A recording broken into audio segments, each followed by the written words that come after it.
Katoliki chuo kikuu cha Iringa waendelea kuomboleza kifo cha Papa Francis.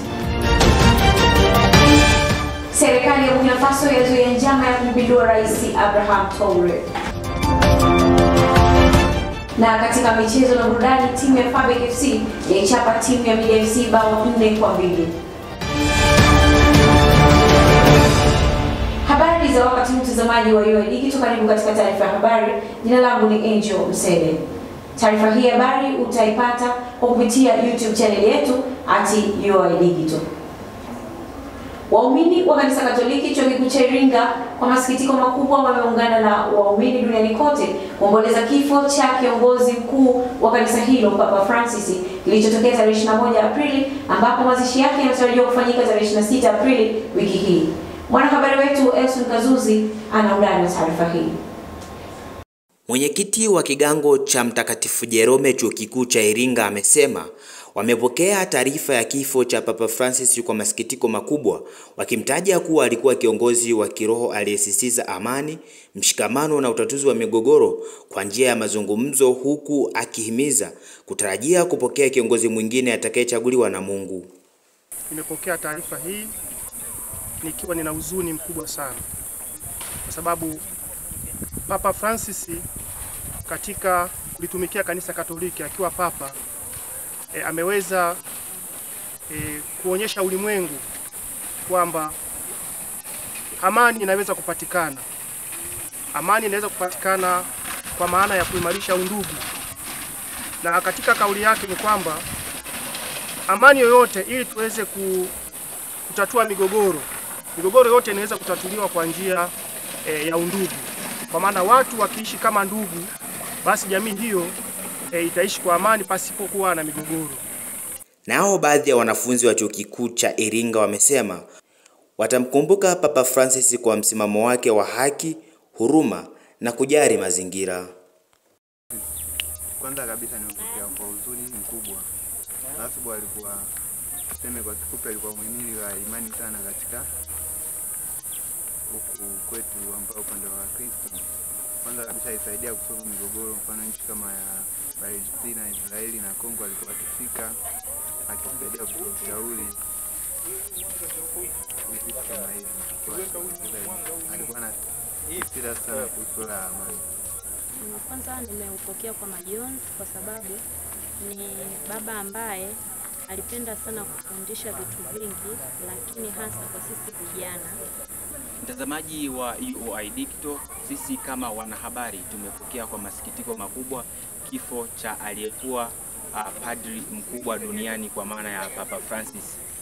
Papa Francis alikuwa ni kiongozi mzuri ambaye sio tu kwa bara la Ulaya bali hata Afrika. Amesaidia kusolve migogoro mbalimbali, na sisi kama UoI Digital tumepata nafasi ya kuzungumza na waumini wa dini ya Kikatoliki ambao wametoa maoni yao ni kwa namna gani wamehuzunishwa na kifo cha papa huyo.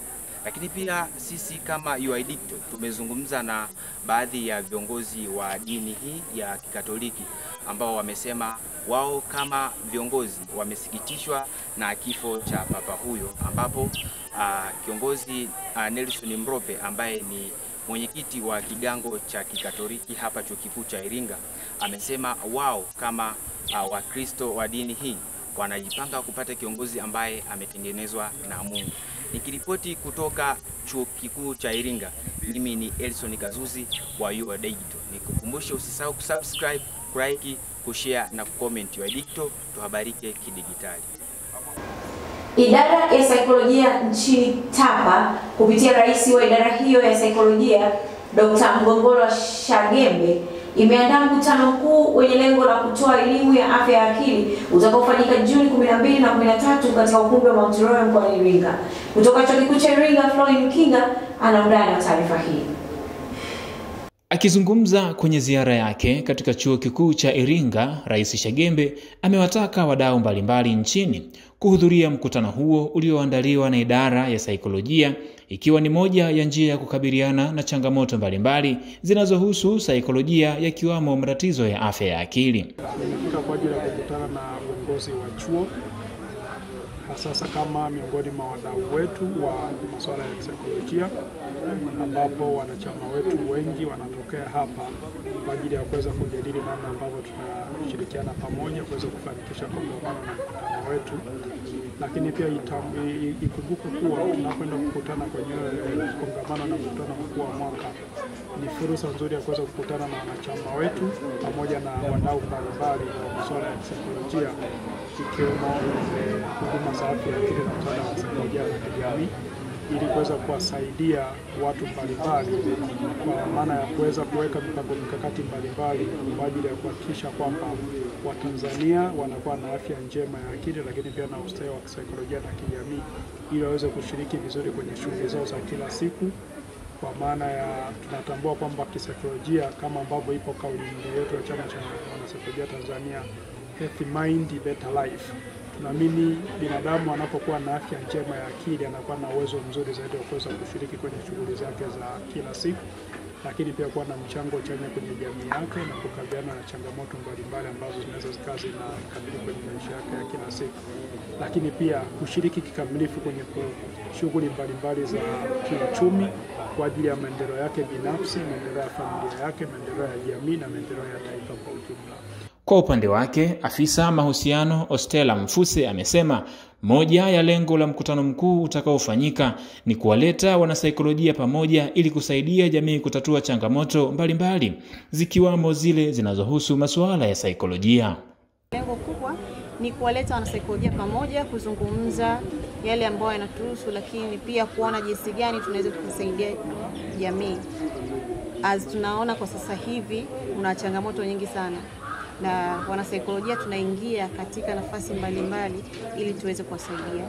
Hata hivyo, mwanafunzi wa Chuo Kikuu cha Iringa akiwa ni mwakilishi wa wanafunzi chuoni hapo, amewahamasisha wanafunzi kuhudhuria mkutano huo, akieleza umuhimu na mchango wake katika taaluma na afya kwa ujumla. Niko mbele yenu leo kwa ajili ya kuendelea kuhamasisha kutokana na tangazo ambalo linapita sehemu yoyote ile, kama mnaweza kulisikia, ya kwamba kunao mkutano pamoja na kongamano kubwa la kisayansi la wanasaikolojia ambalo litakuja kufanyika mkoani Iringa, na tupo katika maandalizi hayo. Naomba tuendelee kujitokeza sana na pia tuweze kushiriki katika kongamano hilo na mkutano huo, ya kwamba ni sehemu moja hapo ya kwenda kushiriki, kujifunza na kufanya networking na watu tofauti tofauti, pia na kuendelea kujifunza mambo mengi na kuendelea kujadili agenda nzima ya afya ya akili kwa watu wote na jamii zetu za Kitanzania. Ni mwaliko kutoka kwa idara ya saikolojia nchini Tanzania wakiongozwa na rais wa saikolojia nchini Tanzania TAPA, ambao wametutembelea katika Chuo Kikuu cha Iringa hii leo, wakiwaalika wadau wote kuhudhuria mkutano unaofanyika katika viwanja vya Mount Royal. Nikiripoti kutoka hapa Chuo Kikuu cha Iringa, mimi ni Flowin Vitus wa UoI Digital. Taarifa yake Flowin Kinga inatukamilishia habari za kitaifa. Tupate mapumziko mafupi, tukirejea ni habari za biashara na uchumi zitakazoletwa kwako na Petro Mwambulule.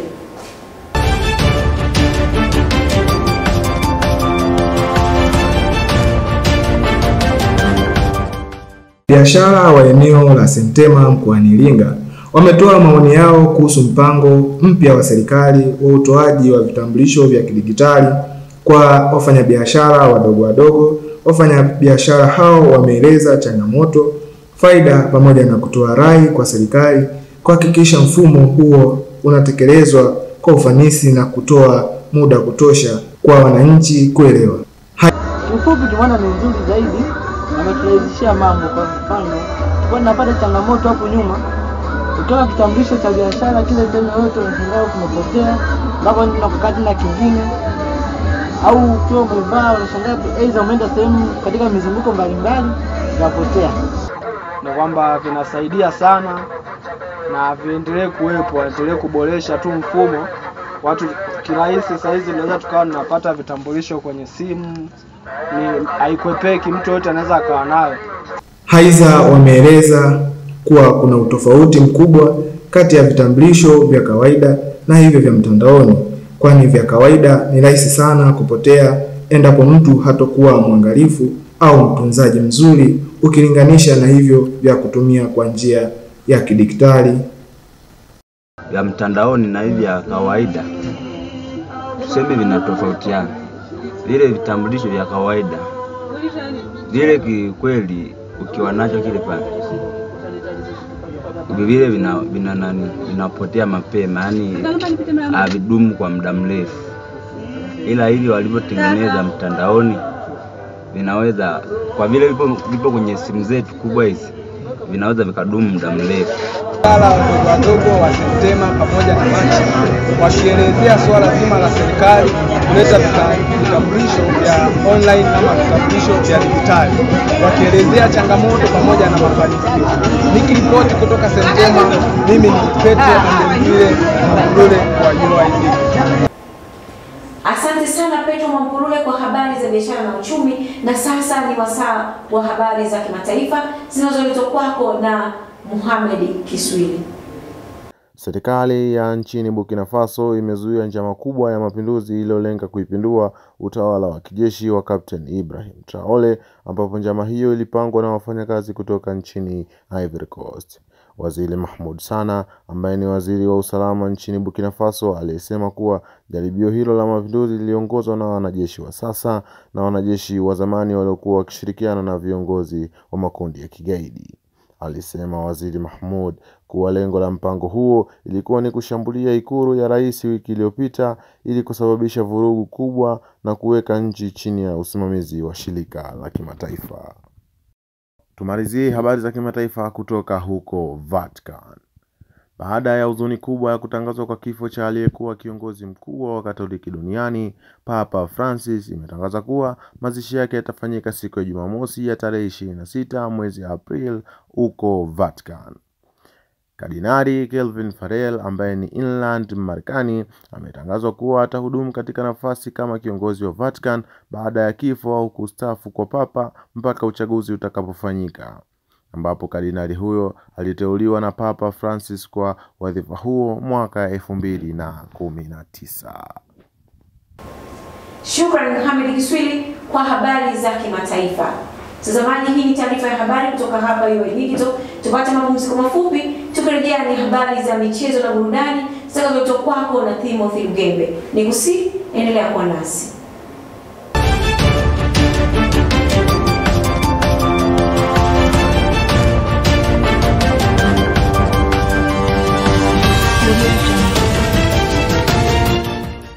Mchezo wa kundi B mkondo wa pili mashindano ya vitivo chuo kikuu cha Iringa uliopigwa katika uwanja wa Kigonzile, ambapo uliwakutanisha Midi FC dhidi ya Fabek umetamatika kwa Fabek kupata ushindi wa goli 4-2. Ushindi huo umelifanya kundi hilo kuwa gumu, huku kila timu ikisubiri mchezo wa mwisho ili kuamua hatima ya timu hizo. Nahodha wa Fabek Wallace Richard alifichua siri ya ushindi wao kuwa ilikuwa ni upambanaji, na wao wana malengo makubwa ikiwa ni kushinda mchezo wa mwisho ili wafanikiwe. Kwa mabovu waliofanya, ameliomba benchi la ufundi kujirekebisha ili kushinda mchezo unaofuata dhidi ya Community Development. Siri ya ushindi ni spirit, na kutokana na kundi lilivyokaa. Game ya kwanza tulipoteza, kwa hiyo game ya pili ilikuwa ni lazima tushinde, kwa hiyo spirit ilitufanya tushinde mechi ile. Kitu cha kwanza ambacho tunawaza sisi ni kufuzu kwenda nusu finali, na mechi inayofuatia tutacheza na Education. Kwa hiyo mipango yetu ni kushinda mechi inayokuja pia ili tuwe tuna uhakika kwenda nusu finali. Ninachoahidi ni matokeo mazuri na watokee uwanjani kutoka support. Sisi tutashinda mechi hiyo. Aiza nahodha wa Midi FC Habarugira Terence ameeleza kuwa chanzo cha wao kupoteza mchezo huo ilikuwa ni tatizo la goalkeeper, na wanajiandaa kucheza mchezo wao wa mwisho dhidi ya Community Development, na ameahidi ushindi kwa wapenzi wa timu. Chanzo cha sisi kupoteza, kitu cha kwanza ilikuwa makosa madogo madogo ambayo yameweza kujitokeza, hususan kwa defensive line ikiwemo na nambari 1. Maana yake mtu ambaye ameweza kumwanzisha kama goalkeeper ameweza kuzingua, wote mumeona, na ni makosa ambayo yameweza kutuadhibu mapema kabisa, kwa sababu goalkeeper wetu alikuwa sio mzuri sana. Mechi inayofuata tutacheza na Basidi Community Development, na matarajio yetu ni sisi kupata alama 3 kwa namna moja ama nyingine. Tupate alama 3 ili tuweze kuvuka hatua ya makundi, kwa sababu bado tunayo nafasi, kwa sababu mechi ya kwanza tuliweza kushinda point 3, mechi leo tumeweza kupoteza, lakini bado tunayo nafasi ya kuweza kushinda mchezo wa Basidi ili tuweze kuibuka na ushindi na hatimaye tuweze kuvuka hatua ya makundi. Kwa upande wake kocha wa Midi FC Agrey Yeremia ameelezea sababu za kupoteza mchezo huo kuwa ilikuwa ni idara ya ulinzi kuwa dhaifu baada ya kutokuwepo kwa golikipa nambari 1 wa timu hiyo.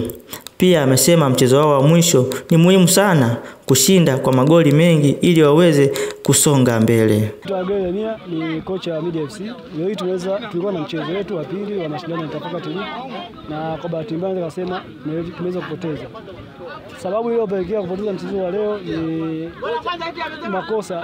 makosa ya timu yangu zima, hususan katika idara ya ulinzi. Ukiangalia golikipa ambaye alikuwepo katika mchezo wa kwanza leo hakuwepo. Kwa hiyo ilikuwa ni ngumu sana kuweza kutafuta golikipa mwingine kwa sababu waliobaki wengine ni wana kiwango kidogo. Kwa hiyo naangalia imepelekea tunaweza kuhusu magoli mawili ya haraka, baadaye tunakuja kufanya mabadiliko ya kuweza kuingiza golikipa ambaye naweza kusema amejitahidi kwa kile ambacho alikuwa anakifanya dakika 90, lakini licha hivyo niseme tu kuwa ni sehemu ya mchezo kwa sababu mpira miguu na matokeo matatu, kufungwa, kushinda na kutoa sare.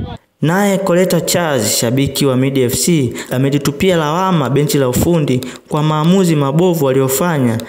Ameliomba benchi la ufundi kujirekebisha ili kushinda mchezo unaofuata dhidi ya Community Development. Ukweli kwa siku ya leo mechi tumepoteza, lakini pia mimi nimeumia kulingana na benchi la ufundi alijitendea haki kwa sababu walikuwa na uwezo wa kufanya maamuzi mapema kuhusu goalkeeper, lakini wamekuja kufanya maamuzi baada ya kufunga magoli mawili ambapo kiuhakika sio rahisi kuyarudisha.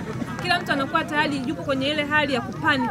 Sijui unaelewa. Kwa muda mwingine timu la ufundi, makocha na wengine wote wanaohusika katika hilo benchi la ufundi, jamani, waliangalia hili kwa mara ya pili. Game tumepoteza kizembe sana. Kulikuwa hamna ulazima wote wa kupoteza. Mchezo wa kundi B mashindano ya Tafakati umekamilika katika uwanja wa Kigonzile ambapo timu ya Midi FC imepokea kichapo kikali kutoka kwa timu ya Fabek cha mabao 4-2. Nikiripoti kutoka uwanja wa Kigonzile, ni mimi mwanahabari wako Timothy Lugembe wa UoI Digital. Asante Timothy kwa kutupitisha viwanjani. Mtazamaji wa UoI Digital, kabla ya kuhitimisha taarifa ya habari, tujifunze lugha adhimu ya Kiswahili kwa kupitia msamiati wa leo kutoka kwake Silia Kombe.